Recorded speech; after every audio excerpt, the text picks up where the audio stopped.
teléfono 22-341-5942.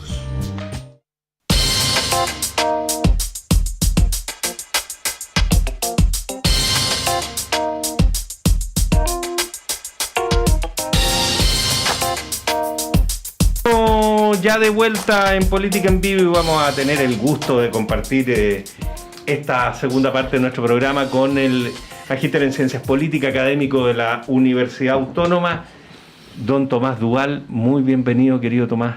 Mucho gusto, como siempre. Hola, Felipe. Muy buenas tardes. Hola, Yasna.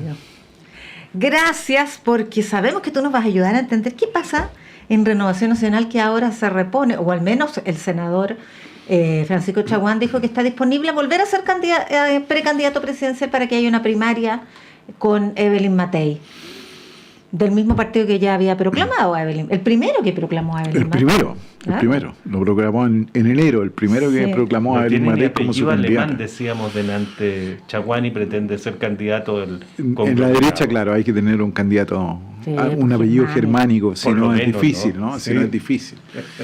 Pero la discusión de fondo es si van a haber primarias o no en la centroderecha, digamos. Básicamente ese es el tema de fondo. ¿Por qué? Porque hasta el momento se ha desdibujado la primaria que algunos habían pensado entre Jimena Rincón y Carter, ¿no? Básicamente esa primaria se ha ido desdibujando con el tiempo. Por distintas razones. Entiendo que Renovación Nacional le dijo a Carter que no era una figura muy relevante para poder competir en primarias. Un poco así fue el mensaje que pasa por atrás. Pero el tema de fondo es efectivamente si Evelyn Matei va a ser primaria. En este escenario donde efectivamente los partidos oficialistas, más allá de las consideraciones acerca de la primaria oficialista, va a haber una primaria y van a tener una competencia, y eso es así, ¿no? Están levantando la primaria y lo que hizo Michelle Bachelet, yo lo entiendo en eso, levantar la primaria. Porque es bien competitiva, bien variopinta. Claro, pero la actitud, no entendí la reunión con Bachelet, salvo que la lea desde ese punto de vista, ¿no? Porque una expresidenta citando a los, como que trata... ya la que querían todos que fuera la candidata. Sí, como que los coloca un techo, como que no deja despegar a los candidatos. Me parece que esa impresión como una suerte de... Pero fue como un acto de unidad, de una lideresa chilena que tiene bastante... Pero eso es el momento de la inscripción, uno puede entender ya, oye, para que se lleve en un momento de campaña, pero esto es como, oye, ustedes son los candidatos, esto es lo que van a hacer, es como les quita fuerza a los propios candidatos, creo yo. Los trata de una manera, yo diría, un poco decorosa para ser candidatos presidenciales, ¿no? Y candidata presidencial. Claro, yo creo que hay algo de eso. Pero el acto en sí yo lo entendí de otra... O sea, ese es el efecto. Yo encuentro que ese es un efecto negativo, pero el acto es levantar la primaria para que tenga ánimo y competencia, que ese es el punto central. Y en el otro lado... Onda, sí, dijo. ¿Ah? En buena onda. En eso no le han hecho ningún caso. En buena onda.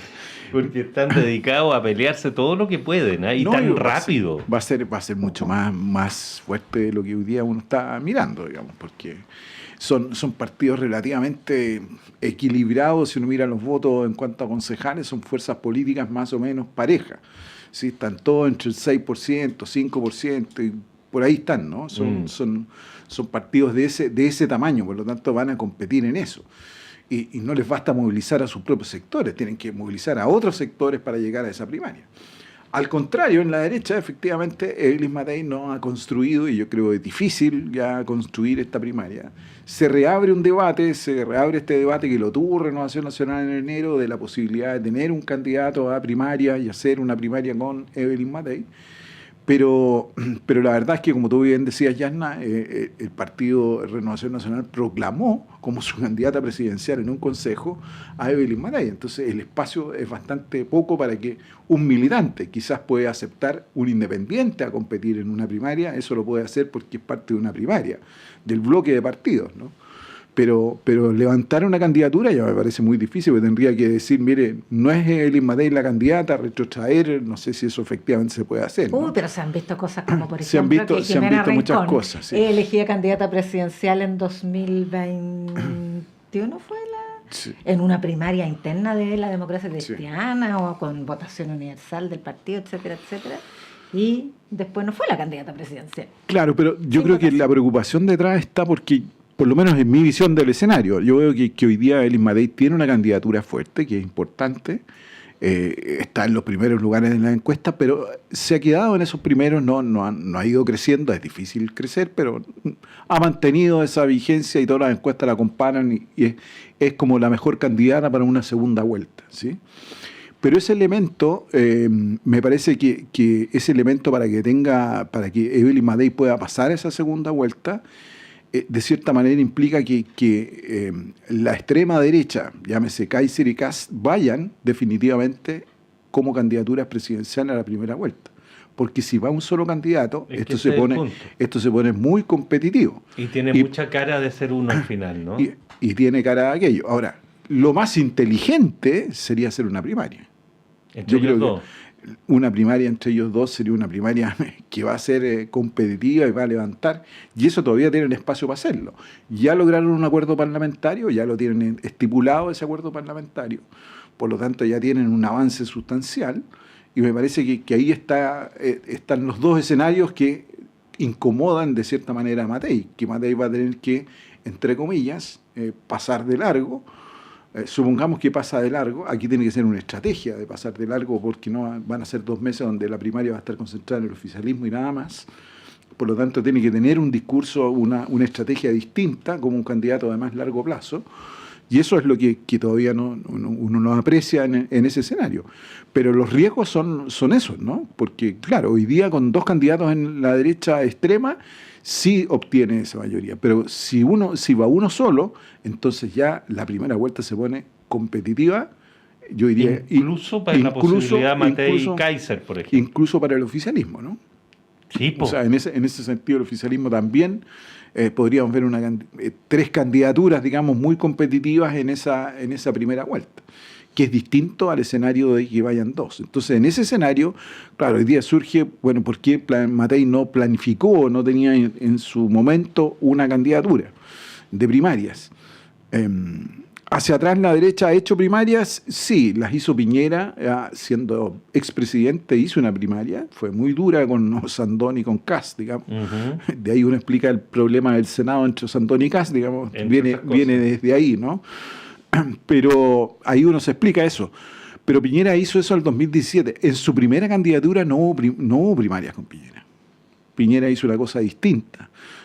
¿Por qué? Porque había competido en una elección presidencial con la UDI, compitió con Lavín cuando la expresidenta Bachelet salió electa presidenta, ¿no?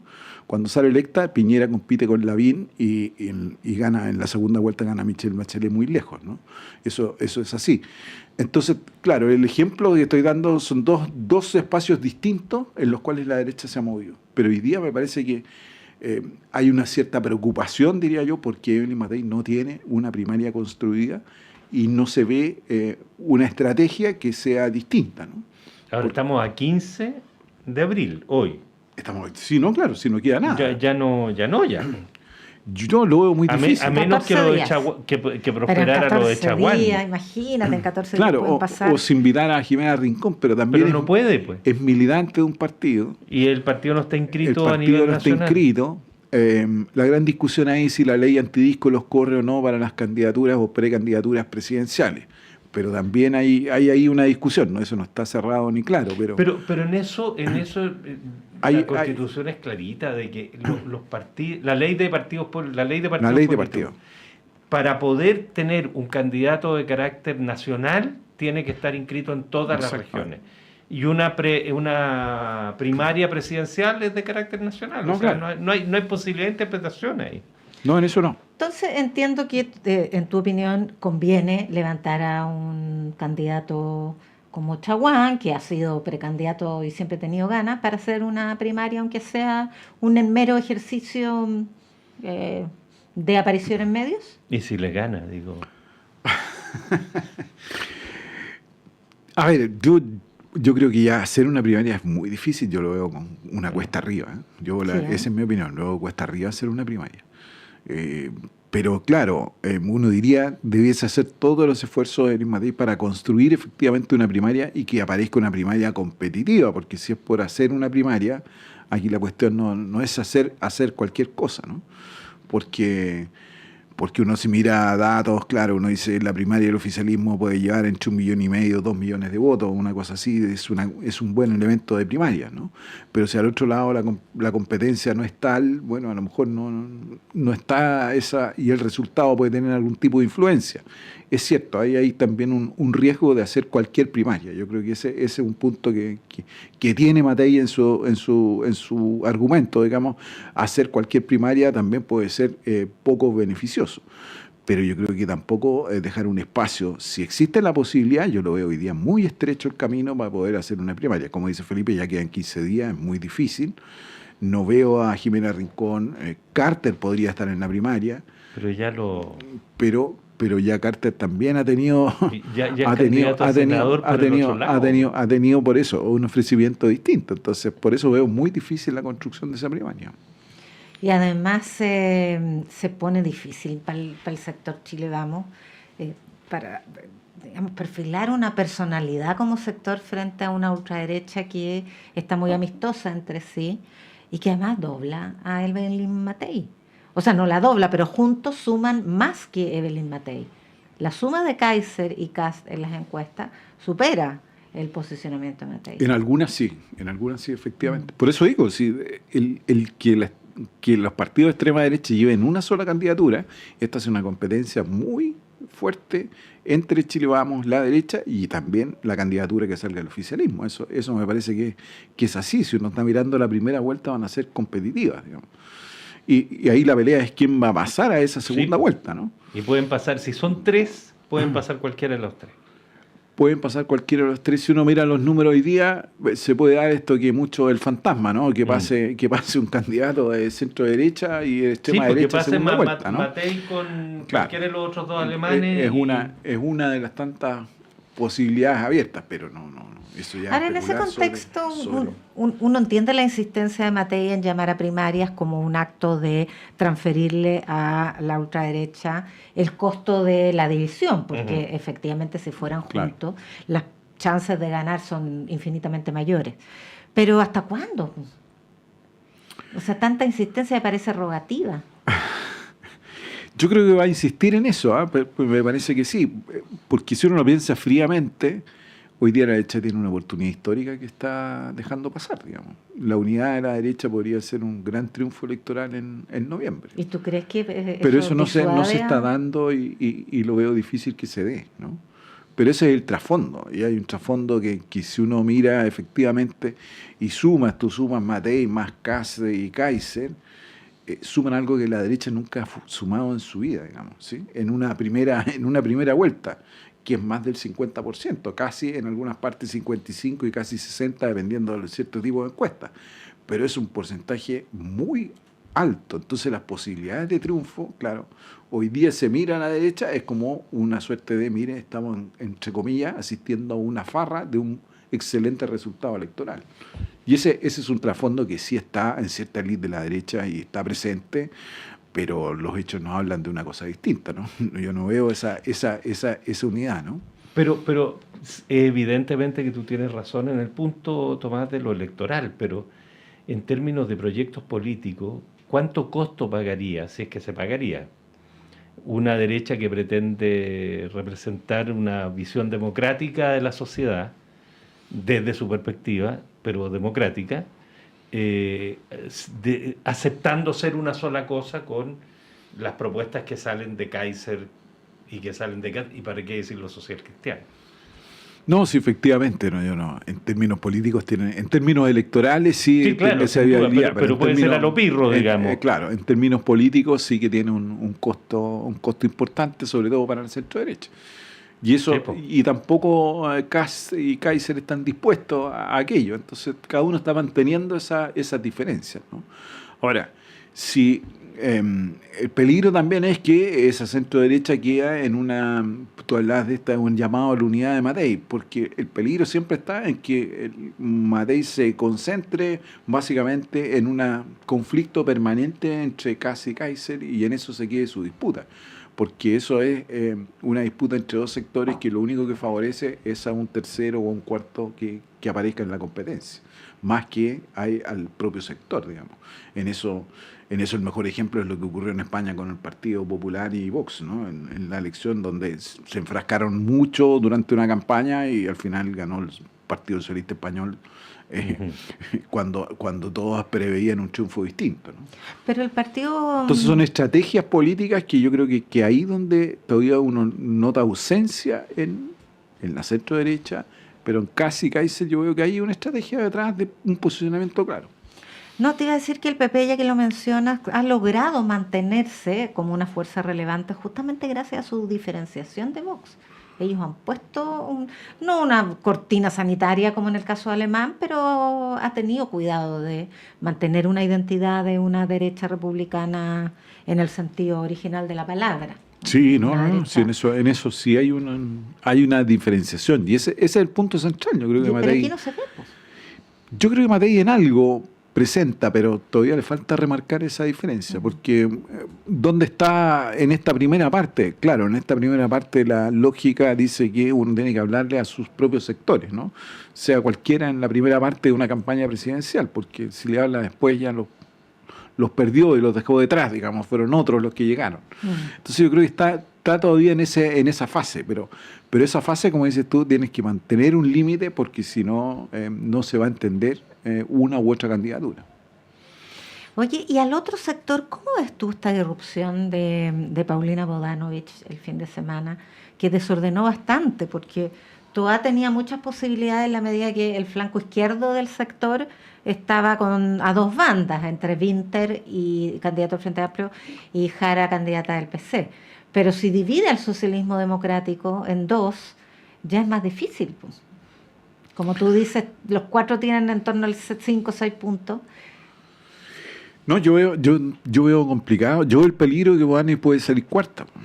Puede llegar atrás de todos, digamos. Y ese siendo sería, el partido más grande. Y ese sería un problema para el Partido Socialista. Bueno, pero no, en el sentido, Frente Amplio es el más grande en este momento. En ese sentido que el Frente Amplio y el Partido Comunista, hasta el momento, si uno mira los votos, claro, bajaron la votación, pero tienen más votos que el socialismo democrático. Y el socialismo democrático dividido, me parece que ahí hay un error, pero está bien, hay una disputa ideológica detrás que yo la entiendo, porque básicamente yo entiendo que el Partido Socialista le preocupa la candidatura de Jara, ¿no? Las bases del Partido Socialista le preocupa la candidatura de Jara, ¿no? Pero por lo mismo, sí. Por eso digo con dividen.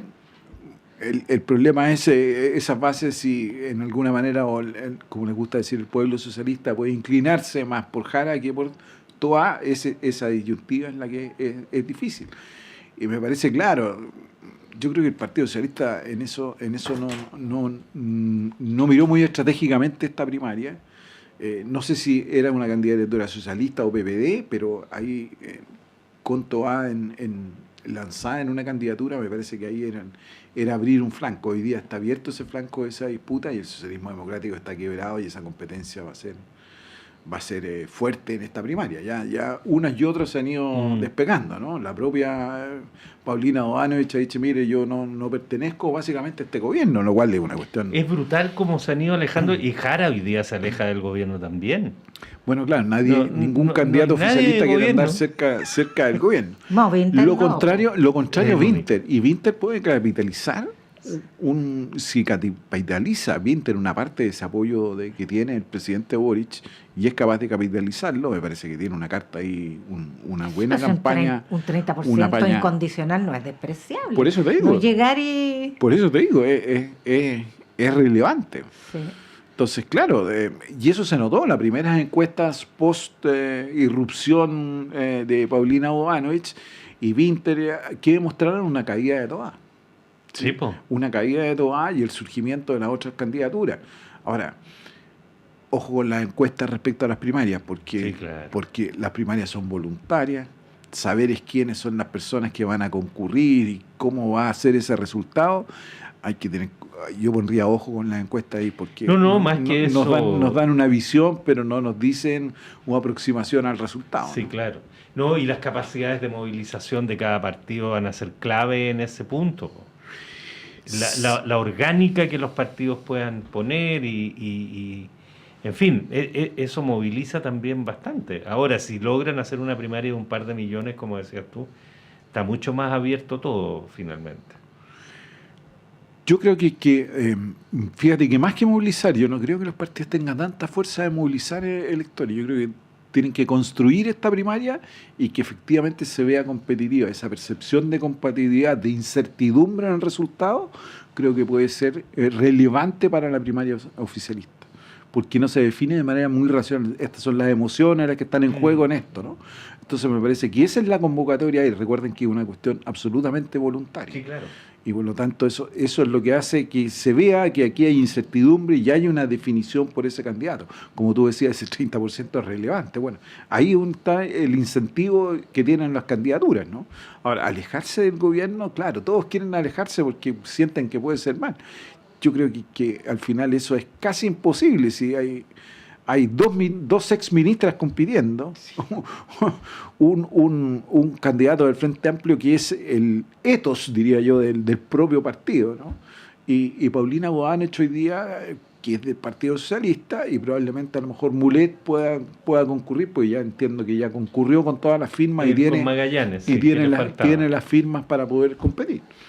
Y no sé si va a haber otra candidatura porque Meo está mirando por la ventana a ver si lo invitan, pero por lo menos hasta el momento eso no ha ocurrido, ¿no? No. Está bonito el panorama igual, está entretenido. Está entretenido. Y no hemos dicho una palabra de las parlamentarias.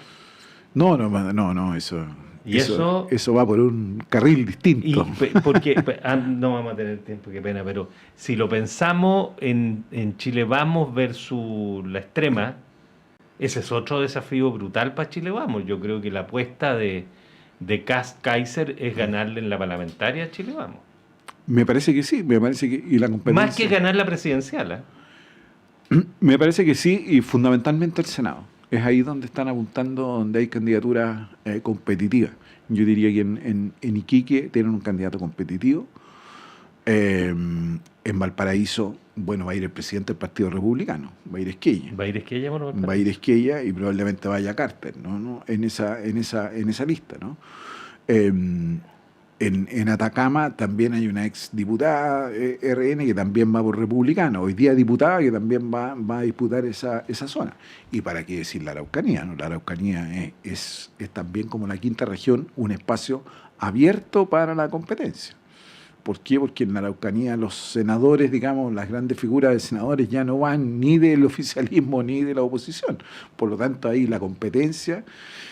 Claro, si hoy día yo me imagino una candidatura como Kaiser en la Araucanía al Senado, va a sacar él y otro senador más de todas maneras. Estoy haciendo solo juego y especulación, ya que Felipe me llevó a ese espacio. Tomás Duval, como siempre, un gusto compartir el programa contigo, Tomás. 1.000.000 de gracias. Gracias por la invitación. Gracias, Tomás.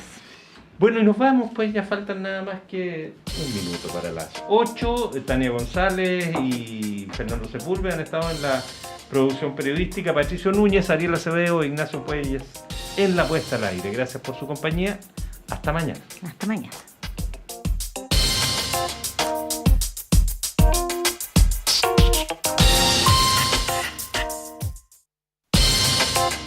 El Departamento de Prensa de Radio Universidad de Chile presentó Política en Vivo. Un análisis de la realidad nacional con panelistas e invitados. Conducen los periodistas